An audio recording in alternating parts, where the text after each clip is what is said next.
Hello everyone, my name is Cynthia E, Chisom, and I'm going to be talking about my work in the startup ecosystem through SD Startup School as well as other engagements in the ecosystem. And I'm going to be sharing my founding story for the ABOKI Africa and the impact that we've made so far and what we plan on doing in the next future.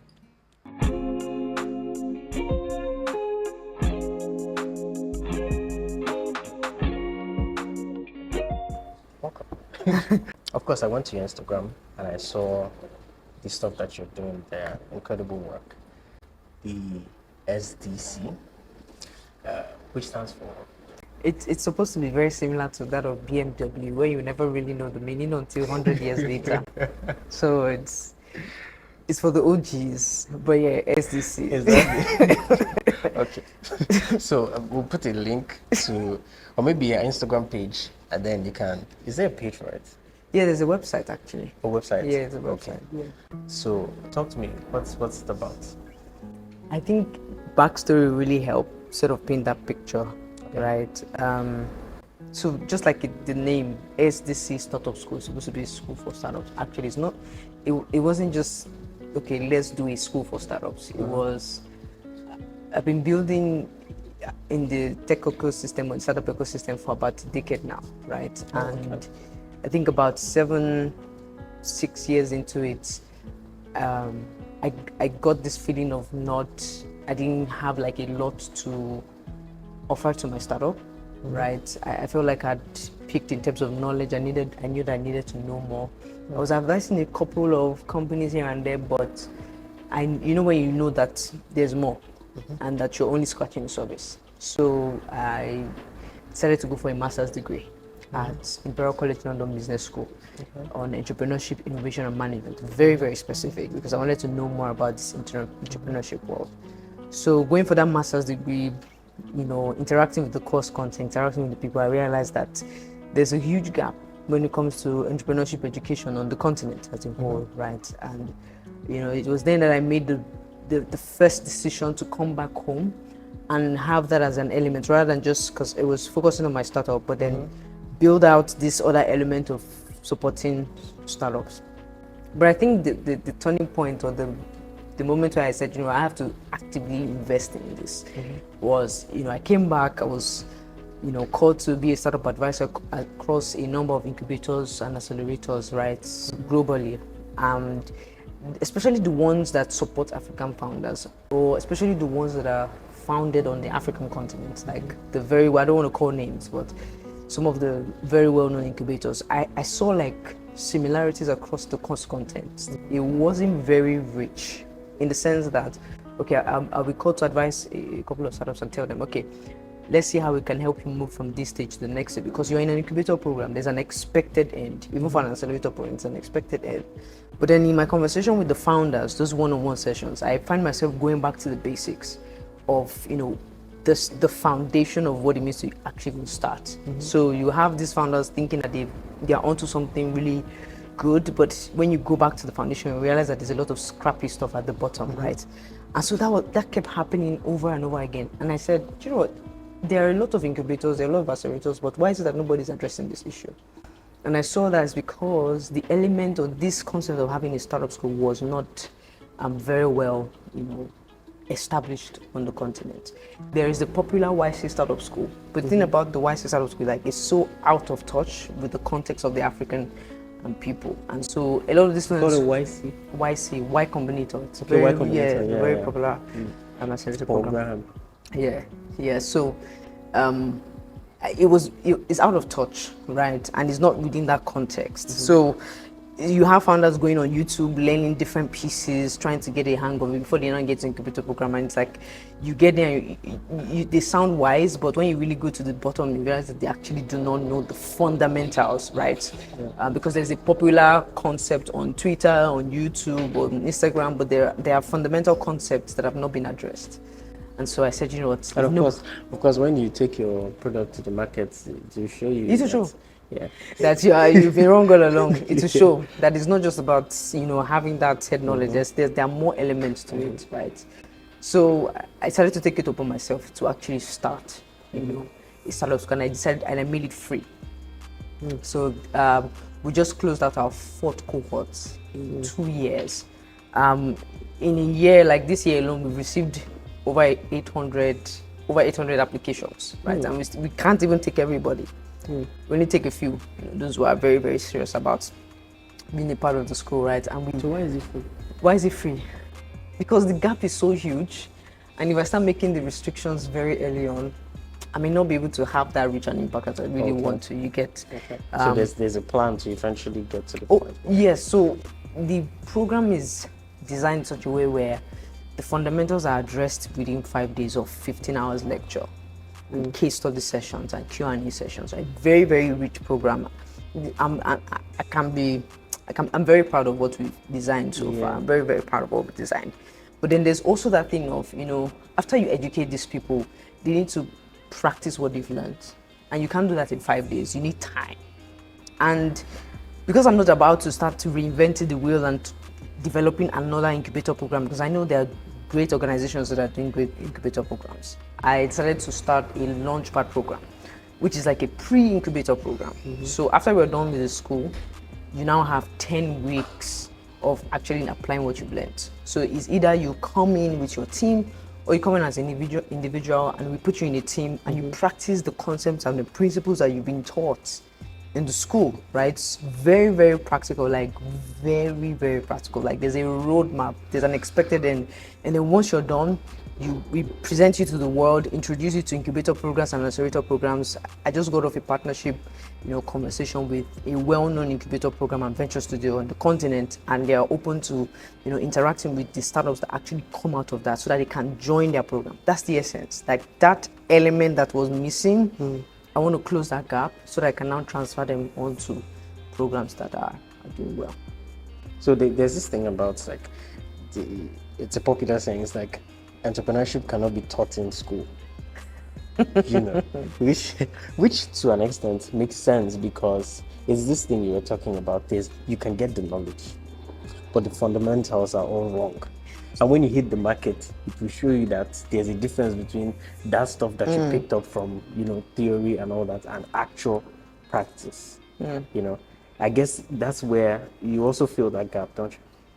So I'm of the opinion that entrepreneurship, in as much as it can be very spontaneous, it's also very systematic. So here's how it works. Across a number of the stories of successful entrepreneurs, you can obviously find a pattern, and that pattern is what you teach. So the individual may not have the opportunity of going through that research process of studying hundreds of entrepreneurial success stories, right? But you have the opportunity of laying onto a simple framework and a simple pattern that if you learn the principles, you can apply it to your own situation. It will give you different results based on, everybody's journey is very different, but it's like 1 + 1 = 2. It can be like one bottle of Coke plus one bottle of Coke, but it's that same principle. It's the same thing with entrepreneurship, which is why the startup school, design is like there's a framework to how to think about launching a startup, right? And then you use that framework, apply it to your own unique situation, and you should expect the same outcome of either failure or success. Like you should know, how do we know that we are failing? And how do we know that we are succeeding? Those little metrics is what founders don't actually know. And that's where the teaching part is. However, there is not the element of applying, because it's not just knowledge. Because one of the sad things that happen is that we have a lot of Twitter, knowledge gurus. Anybody can be that now. Yeah, because for example, they say things like, your customers are important, or they even say things like find product market fit. Product market fit is important, find product market fit, or they say things customers are number one, make sure you think about your customer. But there's the other question of how. So founders know that product market fit is important, but they don't know how to find product market fit. They don't know, how do I know that I have actually achieved product market fit? Like, what do I use to measure it? That part is what you cannot teach on Twitter. You need to go to a proper school to learn how it works. We're talking about a particular framework, particular pattern that you can see, like with entrepreneurs. Yeah. So can you, at the top of your head, lay out some of them? So after doing this and doing these studies, I have to develop a framework, that it's called, the startup roadmap, and it basically defines different stages of the startup journey, right? Where you have three major stages. There's the start phase, there's the scale phase, and there's the sustain phase. Now, in each of these phases, there are, if you look at, so this is what I teach at the school, right? I spend at least 3 days teaching on this framework, just the start phase of the framework, right? Because that's what the startup school is about, right? So in each of these stages or phases, there are boxes or, milestones that you need to achieve, or different areas you need to think about, right? For start, for scale, and for sustain, right? So I'll just focus on the start, right? There are about 5 boxes in there, right? I'm saying boxes because that is literally what the visual representation of that framework. There's a customer discovery, and after that, the next phase is problem discovery, and after that is problem customer fit. After that is problem solution fit, and then after that is business model fit, and then you get to product market fit. Okay. Yeah. So this is the progression. So in the problem discovery or the customer discovery, there are frameworks that you use in that. So there's an expected outcome. So if you're at that customer discovery phase, there's an expected outcome. There's a primary question that you're trying to answer. You get for the problem. For the customer, there's a primary question, customer discovery phase. There's a primary question you are trying to answer, and there are frameworks that should help you answer that question. You see that? And then you get to the problem customer fit, problem solution fit, business model fit, and then product market fit. So that's the flow.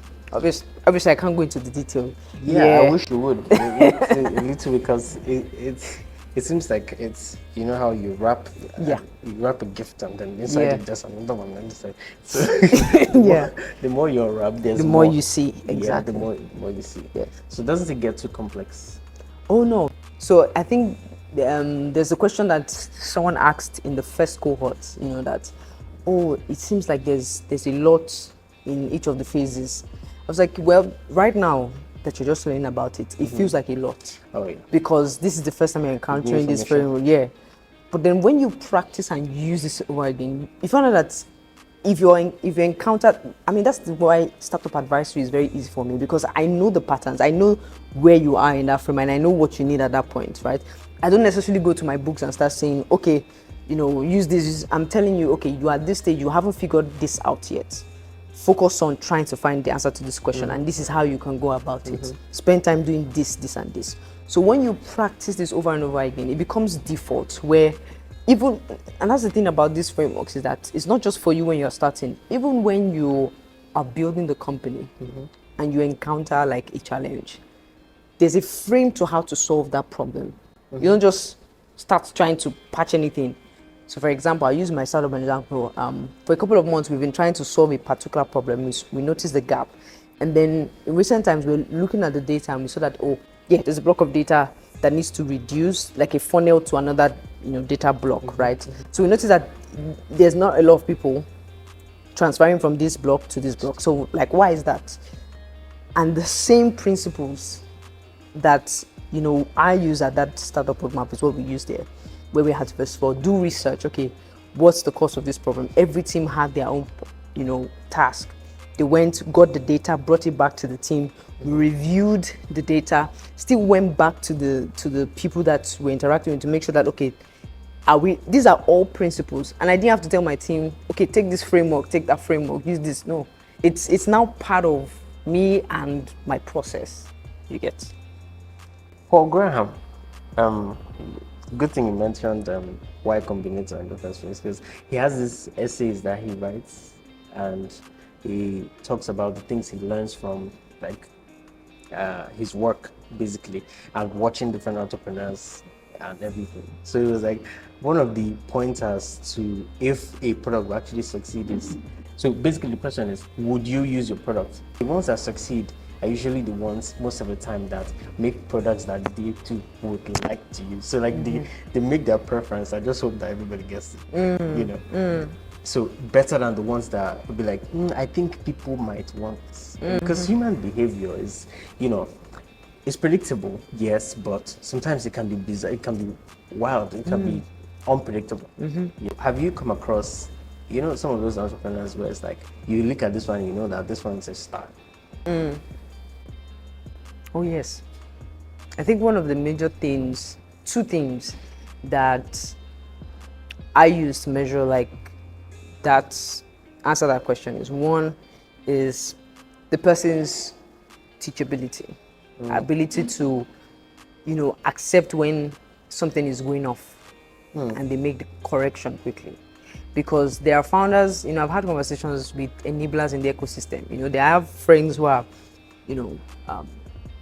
program managers of incubator programs and accelerator programs who interact with entrepreneurs, and we have our get together and we talk.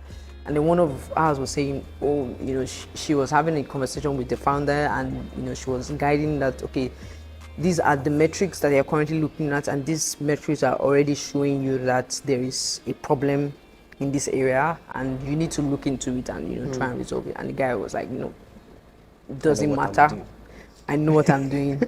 Yes, I understand that there's that point where, you have to be, dogged, you have to believe in what you're building. But there's also that point where data is showing you that something is off. So it's not like we are bashing you, but we've told you, okay, go and do research. You came back with the data, and the data is telling you that this is not a good direction to go to, and you are still being convinced. An entrepreneur like that won't go very far. Because failure is just at the end. Because guess what? In business, you constantly have to look at the data to make informed decisions. And so if at the very early stage, you're looking at data and you're being dogged and not accepting that, customers are communicating a different thing from what you had in mind. Yeah. Then the second thing is just being very dogged in the sense of not giving up. Because of how entrepreneurship can be very hard, challenges every day. I just talked about my own team. This is a challenge that we've been trying to resolve for a couple of weeks now, and it's a component of a much more bigger challenge that we encountered at the beginning of the year, right? That we're making progress at solving.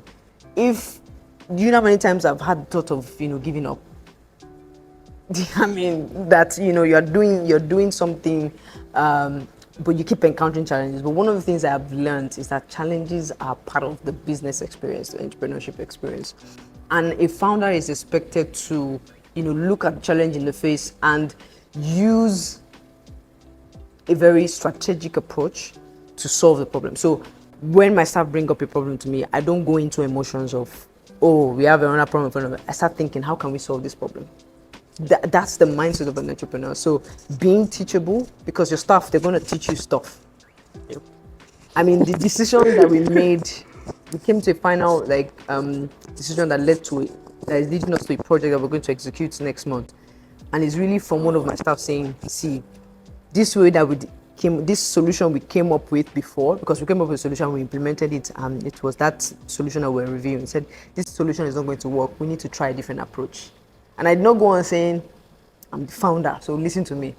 I saw the insight in what she was saying, and every other person saw it as well, and we're trying out a new solution. Because you can't get the whole picture. You can't get the whole picture. It's a journey, like day after day you keep improving. It's like the creation of the world. It wasn't perfect in quotes. What we're seeing today is as a result of evolution and improvement by the people in there. Yeah. So it keeps getting better. So two things. I'm being teachable and I'm persevering through challenges. Those are the two characters I believe would define someone, an entrepreneur who's going to be successful or is a star. So not really how smart the person is and how strong the vision is. Being smart, I've seen smart entrepreneurs that were so smart and they were too smart for their own good, and they became very prideful. Were proud and they're not taking feedback and they're making improvements. I have a podcast called Startup Stories with Cynthia, where I interview startup founders, early stage startup founders. And one of the stories that we're going to be releasing in the new season, season 6, is the story of a founder who fell because of his pride. I don't want to go into details, but it's such a very beautiful story. He himself admitted that the reason why they failed is because he wasn't he wasn't taking note of the signs that was in front of him. He was oblivious to it. Do you get? He wasn't immersed into how big the issue was. He just wanted to, we can move through it. We don't have to solve the challenges. We can move through it. And he made mention of the fact that because all the while everybody knew him as an intelligent guy, smartest guy in his family, he felt like he was smarter than everyone. So that can be a disadvantage. It was a little research they did. They brought a couple of kids and they gave them tasks and they told some, oh, you passed this because you're smart. And then they brought another set and told them, oh, you passed this because you worked hard.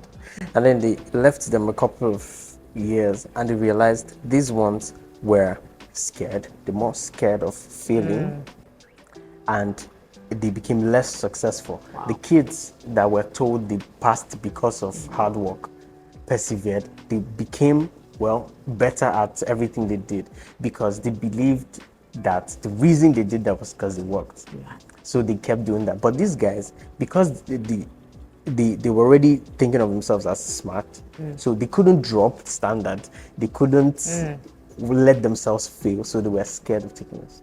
I'm telling you. Which is crazy because, of course, there are entrepreneurs that are really smart, in our world. Elon Musk, for example, who is like one of the smartest humans and all that. And there are some that are not really smart as per, conventional smartness. Jack Ma, for example. But they're still doing really well. Yeah. Some are just, there, we're going to make sure do this until we figure it out. Yeah. So that's their strategy. We're going to do it. I'm not going anywhere. It's either this thing works or I die here. That's and they do figure it out. Yeah. And sometimes it's even better to an extent because at that point, you're not scared. You're on the ground already. You're not scared. I was at a conference, the Albert Conversations. So they had Dr. Cosmos Maduka. Oh my God, that man is a crazy entrepreneur. Yeah, he's the true depiction of what perseverance can do to a man's life. He's the example, he's the poster boy for it. So of course, no education, all the advantages every other person would have, doesn't have it. So he's his own is an example of, okay, I believe I'm going to do this no matter what. He stopped at primary 3, primary 4, and then, but at some point he was chairman of Access Bank. That man was many things. Yeah. And he's still many things. Yeah, he is still many things. So this is a bank that will not let you in the door if you don't have a particular, level of qualification. Yeah. But the very top, Primary primary school. We didn't even have the primary school. So that tells a lot. It's if you're willing to, there is nothing that will be impossible to you. Yeah. That mind part. You even mentioned this thing of advantage. So the SDCs out of school, once you're done with the school, you get to join the founders community where we, keep the learning going. And so one of the things that we do is we have a book of the month where we read. And the book for this month is the book called The Unfair Advantage. It's a really good book, right? And what that book is saying in summary, because it's very detailed, but what that book is saying in summary, looking at all the successful people, even from Microsoft to Snapchat founder to Facebook, every single person had a unique unfair advantage that made them succeed. For some, it was their family. Snapchat's father was very wealthy. He lived in came from a wealthy home. Mother had connections, got access to some of the best mentors in Silicon Valley, just because of that advantage. And that was one of the things. Those were the contributing factors to his success. So basically, leverage. So those, yeah. But then you now bring up the question that because you do not have all of this in quote, does it mean that money and connection is the key to success? No, he said every single person has a unique unfair advantage. If you really think about your life and watch the patterns of your life, you realize that there are so many points where your unfair advantage showed up. it may not be money, it may not be network, but that unfair advantage showed up. And that was what made you sort of triumph and go through with the success, right? And some is their educational background. Some is that they just randomly met someone because they went somewhere, and that was how they got, that success. So nobody should say that, oh, I do not have access to VC funding, so therefore I cannot build a successful startup. Or I do not have access to some of the best. You may not even be able to get into a startup school and you'll be successful. But there's something else in your life journey, that, reviews that unfair advantage. And it's such a really, really good book that I recommend that everybody should, get their hands on. It's interesting because this stuff, I had a conversation with a friend one time about this stuff, but we weren't looking, I didn't know about it from like this unfair advantage. Yeah. I just looked at it as a justice system, so to speak, that, you look at people and you're like, it's unjust. Some people are better, some people are richer, some people are this, some people are this. But the thing is, everybody, it's like we start out at a plane, but not with the same materials. Yeah. So it's like, this one is born with wealth. This one is born with brains. This one has perseverance. This one is just likable. This one is, so each person has its own. And guess what? It is those things that are necessary for the journey that you're on.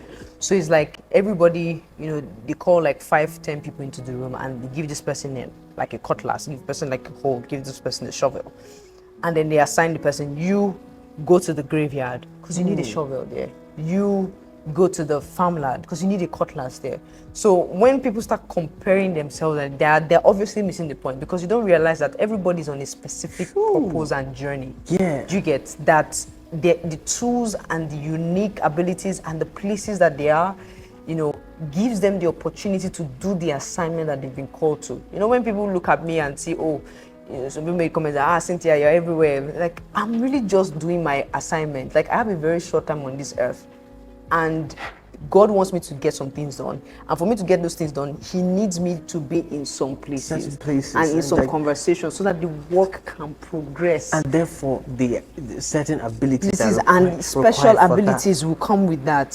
Special positions will come with that. Special, you're able to speak. Because guess what? If I give you the backstory to this speaking thing, it was the moment. Give us the backstory. So, I remember on campus, there's this pastor. He was our chaplain at that time, Pastor Oluwadamilare. He organized this evening meeting, and in that meeting, the whole campus, it was a really large meeting, and he taught us about this thing called the master plan. He said, God has a master plan for our lives, where David was saying in the book of Psalms says, I really wish I could say it exactly as he said, I think Psalm 117, about how it is written of me in thy books. So there is a book with our name on it. That's what he taught us. And he said it is our duty to understand what is in that book so that we can live out that exact book. So, I was like, for real? So I said, you know what, I'm going on a fast. So I went on a 3-day fast. I said, Lord, show me the journey. I envisioned myself knowing, like from the beginning, I would see like maybe like a clear vision, and I would see the journey. I can still remember the vivid picture. Every evening I will go, I will pray. And so on the 3rd day, right, I was like, God, how far? This is already 3 days fasting. And then, after, spending time praying, and then the Lord speaks and He says, I've called you to be my speaker. Not a motivational speaker, but my speaker. So I was like, 3 days fasting and prayer. This is the only thing you're going to tell me. So, on one hand, I was like, at least I got something. It's not better than not knowing. But on the other hand, I was like, after everything. But then the part of me knowing that, okay, if God has called me to speak on His behalf, that means I need to learn how to speak. That was the beginning of my intentional, will I say, capacity building process, because I knew that in my work, in my journey, there's going to be that speaking part, right? And then there was now the opportunity of me being in an environment where public speaking was one of the courses that you can actually take. So I sat under specific people, learning how public speaking was worked. I engaged actively in speaking publicly because I just knew, I didn't know the specifics of how it was going to turn out, but I knew that that word was, so that's me talking about the whole, the cutlass, because in the journey, so being a speaker doesn't mean like I'm going to go out speaking, but like in the work, I'll be required to use my shovel. And my shovel in this case is my words, speaking, right? So yeah, that's it. Everybody has a journey. I do not compare myself with anybody because it doesn't make sense. Actually doesn't. It doesn't make sense for me to compare. Rationally, it doesn't make sense. But then, as you're going through life, you just come across certain things, and of course, there's the deception of there's this thing that just puts pressure on us to think of the things that we don't have, to lay emphasis on the things that we don't have rather than the things that we have. So you look at someone else, of course, with the internet and everything, you have to be intentional. You have to guard yourself. You have to protect yourself because it's easy to fall into that stuff. So you're looking at people and the first thing you're seeing is what you're not. And then you start comparing and you start neglecting what you have. You know, also it happens with entrepreneurs. Some of the entrepreneurs that are entrepreneurs are not, they have no business being entrepreneurs. They're not supposed to be, but because other people, they function well in the system.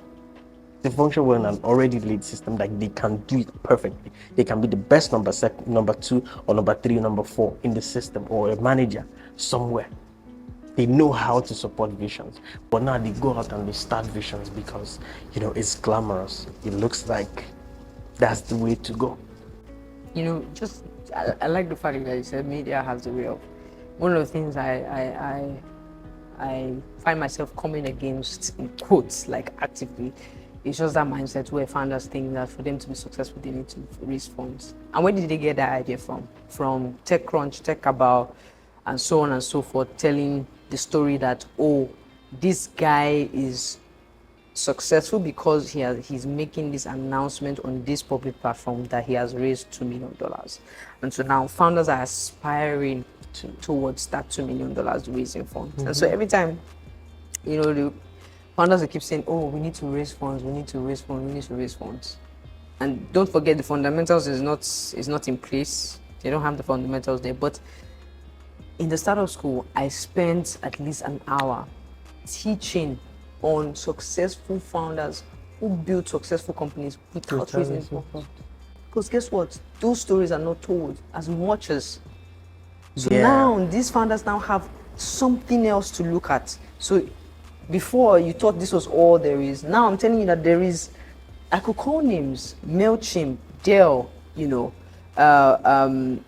what's a company that got acquired by Intuit? There's even Calendly, right?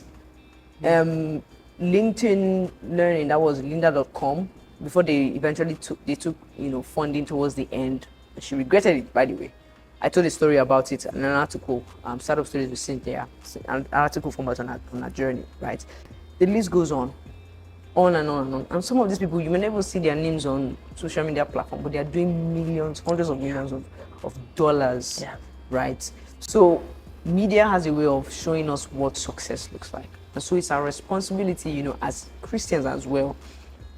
You know, I remember, you know, back then, in one of the comments that my mom made about me, you know, recent times, that anytime I get an award, I don't smile or get excited. It's like, is that, she said, like, is that the award does not, we're even the ones that are more excited for you than, you know. Little did she know that this is something that God had already addressed many years back.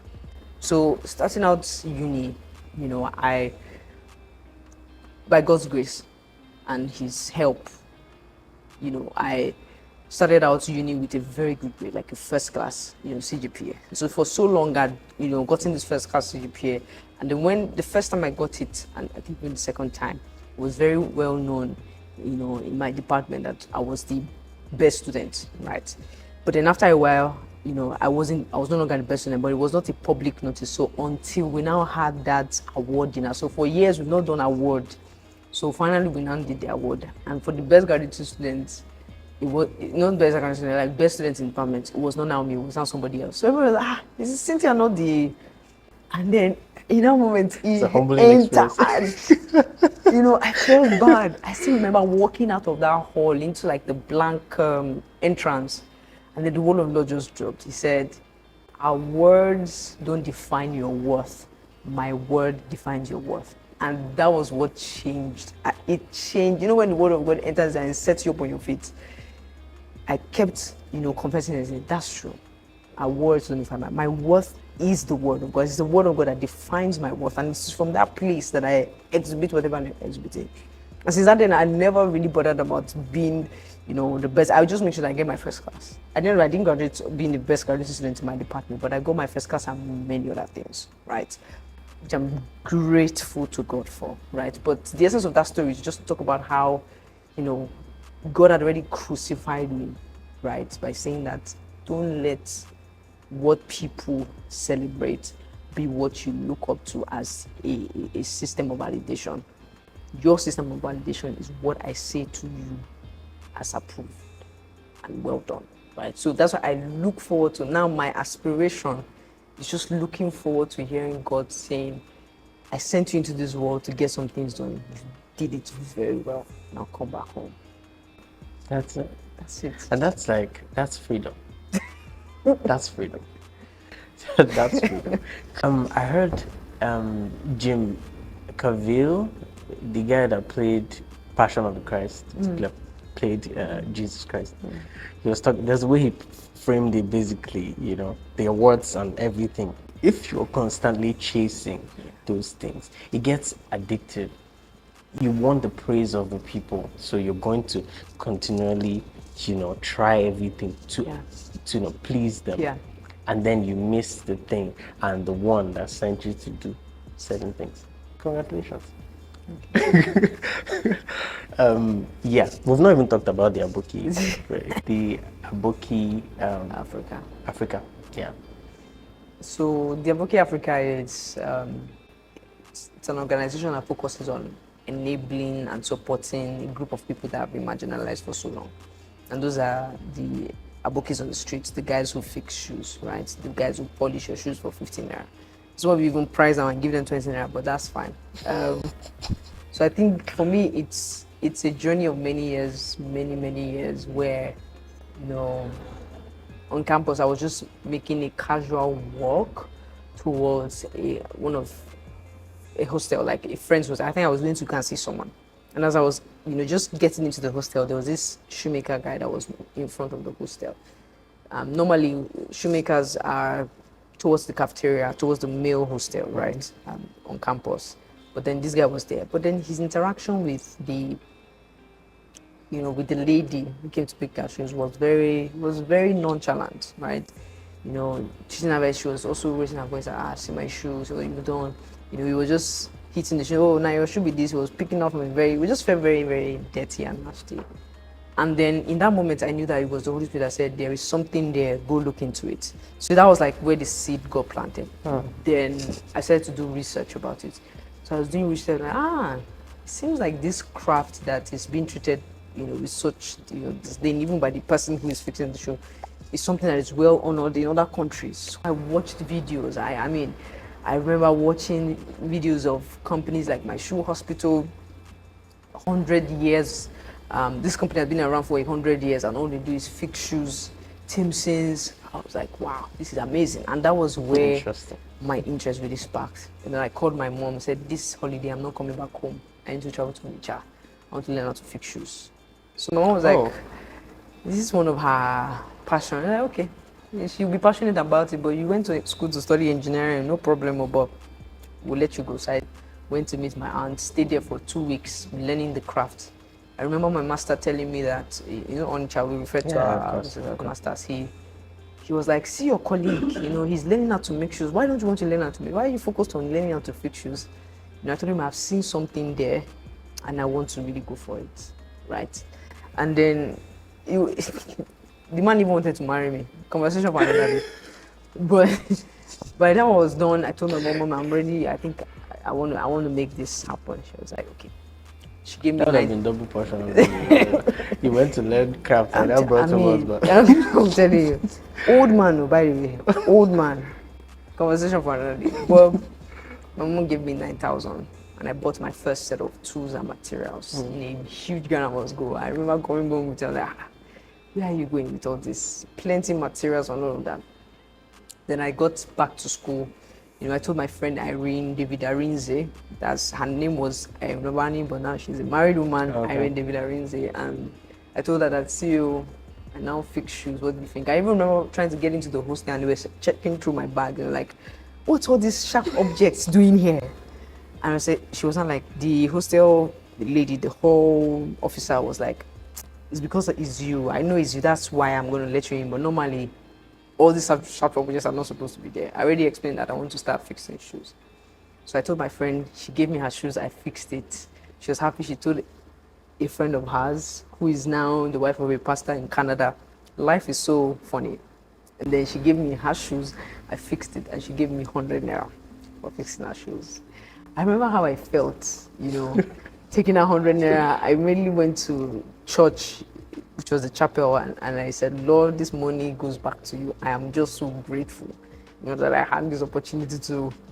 So it wasn't like I started planning towards doing a business. I just wanted to express that this girl was giving me 100 naira for. Now, if you give me 100 naira to fix your shoes, I will not collect. But yeah, that was the beginning of it, right? And from one shop organization to another, because I worked at different places from Ogun State, Lagos, and all of that. But I think everything really changed. So while I was on campus, I had a great vision for what this was going to be. By the way, I didn't even add this. After I had done this fixing of shoes, a couple of people now knew me.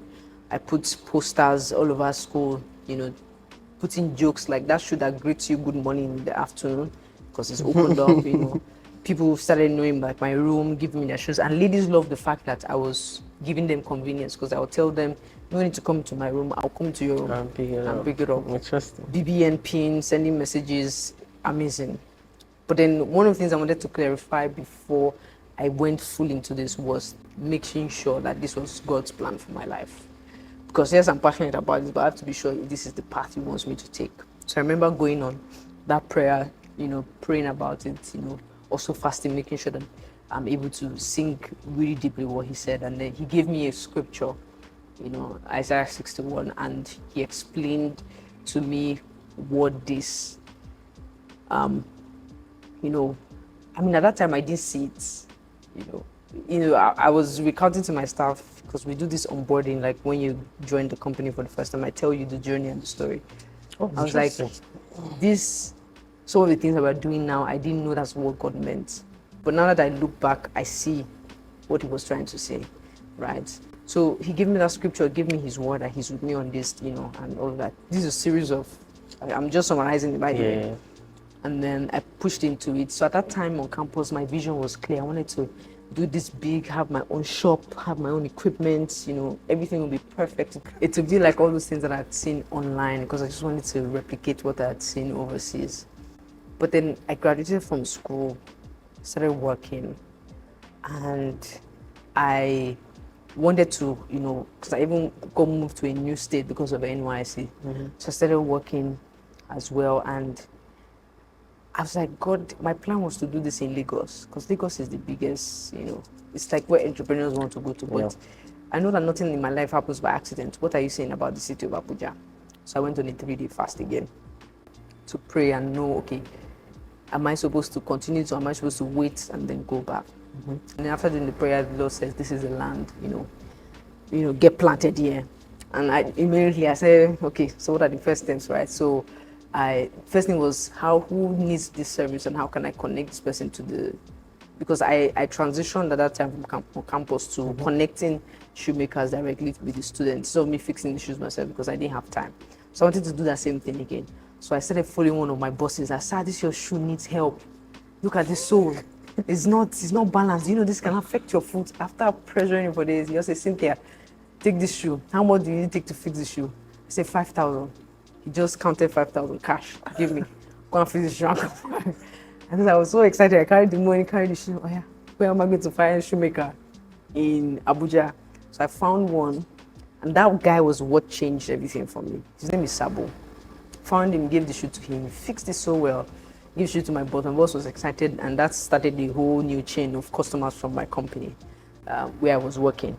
But then my interaction with Sabo exposed me to the extreme conditions of these people, where some of these people, most of them, are displaced from other northern states. Some even from the western and eastern states, right? Especially these northerners, they migrate a lot. They are moving for greener pastures. So Sabo, for example, because of what was going on in the north, the Boko Haram and all of that, Fulani herdsmen even killed his brother. It was such a very, yeah. So, he basically told me about his migration into the city of Abuja in search of greener pastures. And this craft was all he had. And started polishing shoes for, some bankers at the Union Bank. They would give him. And then one Alaji saw him and said, I see what you're doing. I want to help you. Let me open up a shop for you. He was reluctant because he didn't want to be, he didn't want anybody to boss him, because that's also a very important part. You want to give people that independence. Yeah. But even for us, as we're providing workstations, we're very, very sure that, okay, you actually want to move. So, he gave the shop, put equipment for him. That was when he started, became bigger, and that's how we met. But then even as he had given him the shop, there were still other gaps. Education in terms of the quality of the craft, material access, a lot of other things, especially market access. So I said, okay, how can I help this guy? Because I felt so connected, right? They are earning 2K a month, not a month, is it a month, a day, right? They give tax collectors 1,000, their own form of agberos. They save 500, they eat with 500. Some they even make up to that. Every day is very different depending on who shows favor. So anytime I'm polishing my shoe, I like to give extra money because I know the story, I know the journey, right? So he told me all these things, how his brother. I said, you know what, I'm going to help you. And it's this business part, I know it's, I can help you with this market access. So every job that I get from my office is towards him. And that's how we started the ABOKI. And then it grew to 1 staff, 2 staff, now about 7 of us supporting these artisans, 34 of them across the city, just helping them, right? But there's still a lot of work that we need to do, a lot of work. But I think even going for that, my master's program, I made sure that I had to work at a shoe repair company or a shoemaking, and I did some of the best in the country. And it just showed me the gap. When I mentioned in the UK, when I mentioned that, oh, I'm a cobbler, the level of respect and honor I receive is different from here. When I show the works that some of my artisans are doing to the guys in the UK, like, you guys did this, we would never touch a shoe like this. That's what they say.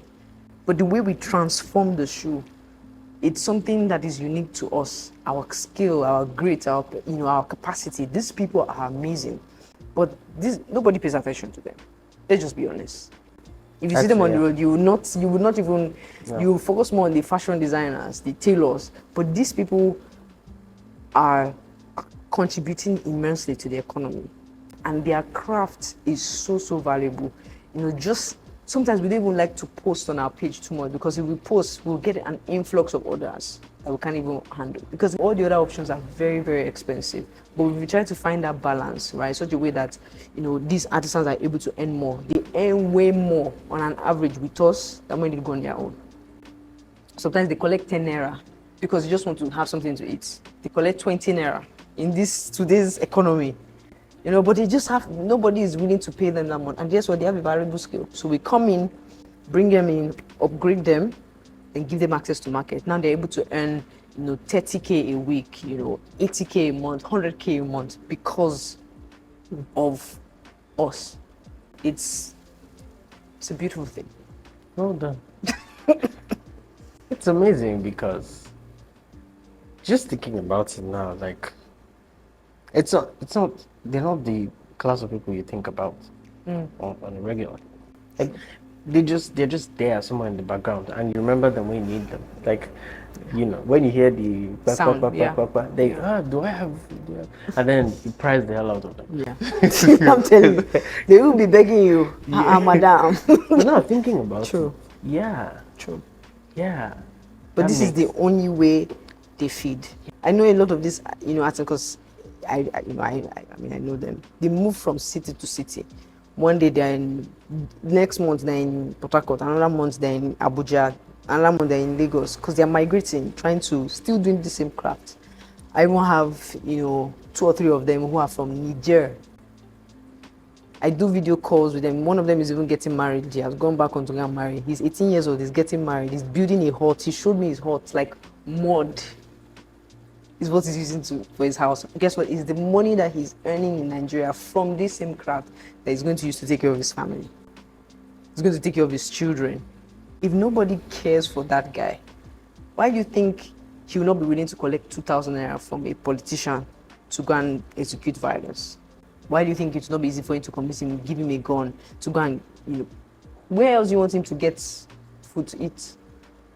But now this guy has a skill that is valuable, and yet is not being supported. It's a lot of work, and to think that we've done this without no external investment.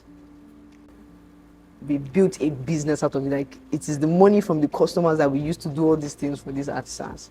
Sometimes we even go as far as giving them access to generators, extra funding, for whatever material they're trying to find. But there's only so much we can do, because we still have to build a business out of it. If not, we'll not be able to help them for that. Right?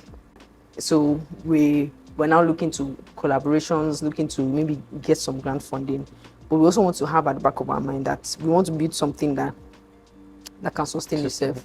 We don't want to be like an NGO that is dependent on grants, and because we will not be able to help them. We want something that will last long. We want a generational impact, like intergenerational impact, because that's the only way we can alleviate poverty from these people. 1 man, 2 wives, 3 wives, 6 children. Do you know that by empowering that guy, all those children can go to school? That education problem that you guys have been trying to solve by setting up free schools, if you give this man or his wife a skill that can generate income, he will pay for his children through school. He will pay for them, and they will graduate, enter university. We need to change our approach towards solving this poverty problem. Maybe the government needs to come to STC, so like you can get to the core of it, because the issues are in the core. It's not the big things that are just the core. It's the core. There are some things that you're looking for solutions up there, and you're pushing money into it. It's not money that will solve it. It's like you just have to fix 1 or 2 things on that, and it will correct itself. It's like. Yeah, so because of time, you see, I told you that once we get into this thing, like you won't want to stop. That's the thing, because like there are many things to just talk about, because like this is stuff that you've been doing and you're so passionate about. If I leave you here for the next 2 hours, we'll keep talking. We'll just take some break to eat and then get back to it. So I was having a conversation with a friend about faith and belief and doubt. So here's what the Bible said about it. It says, like, if you have faith as little as a mustard seed, you say to this mountain, be removed and cast into the sea, and if you don't doubt, it will be done, and nothing will be impossible to you. There are different challenges, but if you don't doubt, you will have it. That's the only condition. Like, if you don't doubt, that's looking at entrepreneurs are different, in different places, and all the things they've done. These things are inconceivable. Like, some of them are like crazy. It's like what you're doing. The fun thing is not even see how impossible it is. Like, you don't even see it because you're so into it that you don't see it. Like the ABOKI Africa, for example. This is like, come on, but you're seeing a different picture, and it's just a matter of time. Before the picture is, the world will start reformulating itself to match that thing that you're bringing. Because like it's always in creation. Like it's raw material. What we have, like it's always in creation. It's always changing form, according to who is able to force it to change. Yeah. So I was going to ask a question. There's a question there. So now the question is, how much of belief is required in building a vision? More. It's everything. Everything, yeah? Because even as I am, as a founder, so many of the reasons why, I'm able to give that candid advice to founders, because I am right there in the middle of it. So it's not like I am somebody on the outside looking in. Right there in the middle of it.